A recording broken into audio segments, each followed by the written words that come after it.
He found a father who had compassion for him and restored him into the life that his father would have had him to live.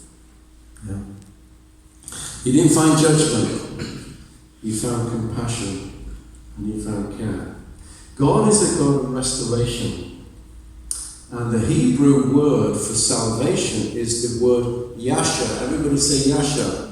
We get the word Joshua, we get the name Joshua from it, we get the word Jesus from it. Yeah? It's the root word Yasha.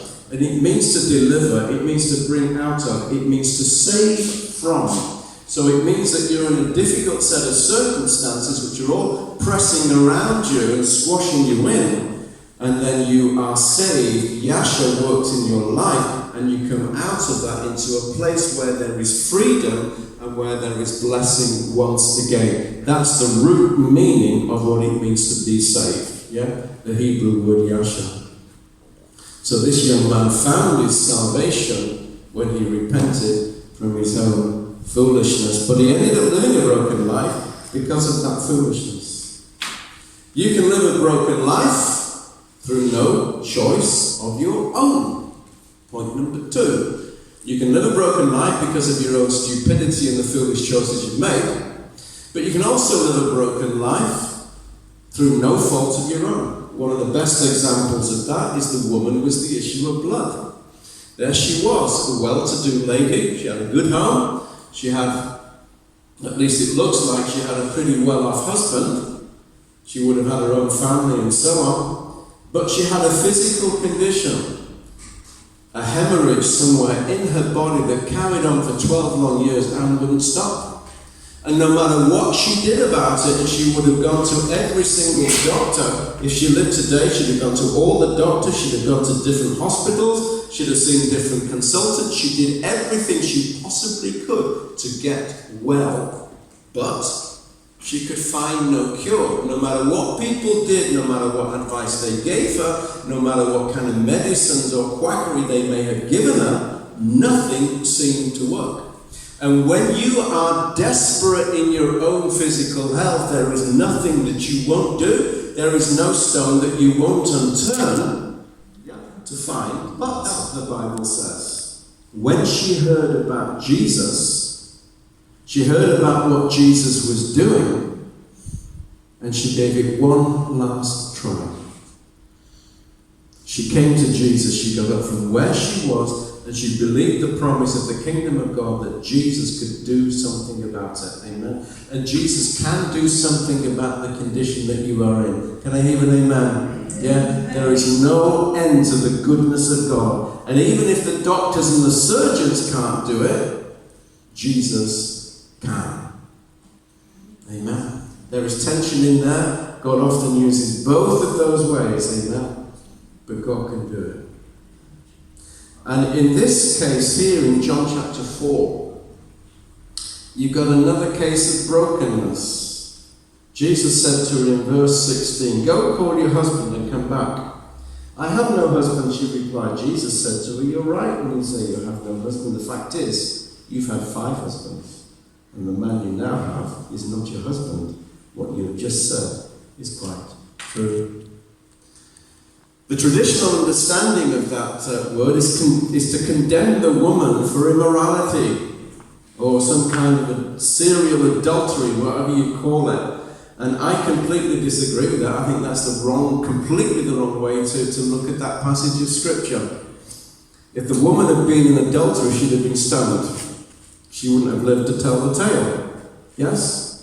Because that's what happened in John chapter 8. When they caught a woman adulterer, they brought to Jesus. They said, "Well, what should we do?" And Jesus said, "If you're without sin, you cast the first stone." This woman, her problem was not immorality and it wasn't adultery. Her problem, I would suggest to you, and I'm not being dogmatic about it, but the only thing that fits the bill is the fact that the woman couldn't have children. So she gets married to one man, faithfully married, and the man, of course, wants a son and heir, and the woman, whether she likes it or not, has to produce a male child. She can't.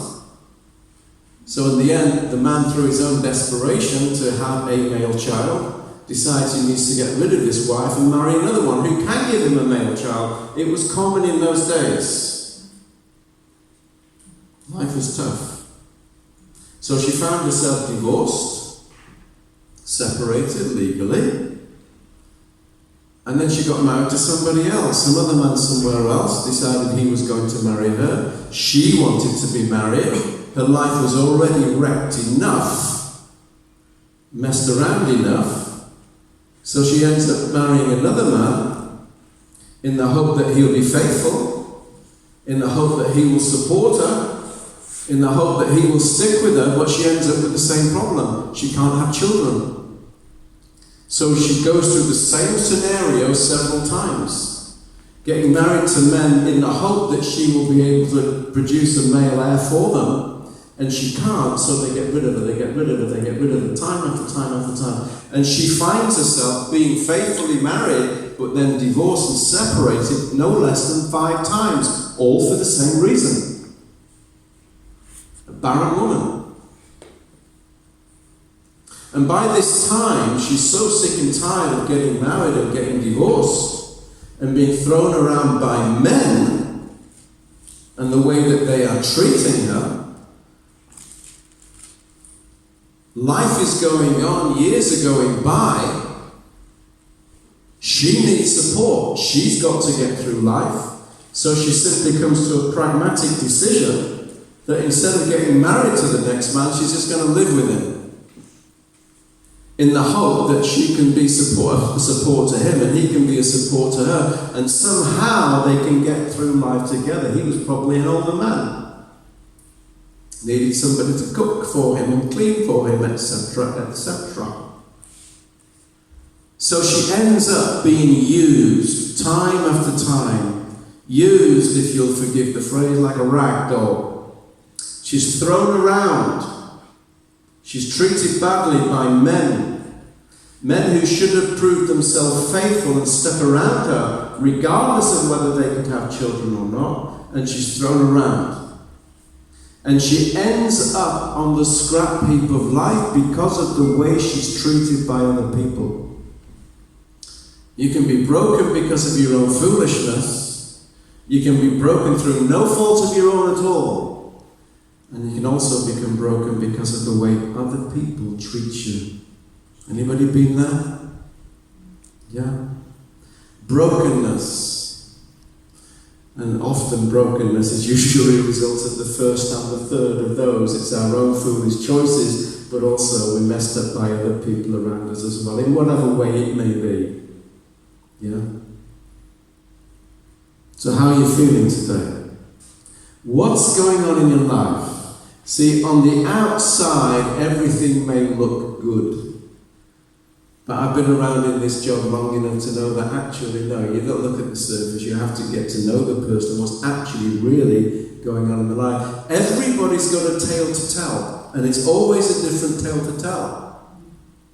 And there's an area of brokenness in your life, an area where you're hurt, an area where life has made you feel like a bruised reed, a bent reed that is so broken on the inside about something that you can no longer produce. You can't get anywhere in God because you can't get beyond this point within yourself that it's been messed around and it's been hurt. So on that point, you're hurt. On that point, you're still grieving deep down inside. You're crying and you're looking for God to somehow bring healing into your life. Anybody there? Yeah. A bruised reed cannot produce grain.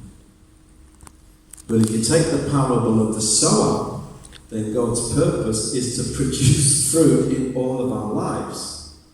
So when Jesus saw people like this, whether it was the woman by the well, whether it was the woman with the issue of blood, or whether it was the proverbial prodigal young man that had messed his own life up because of his own wrong living, Jesus showed compassion where there was repentance. He gave healing where there was faith. And he brought living water to a heart that was crying out for God to meet that person deep down inside.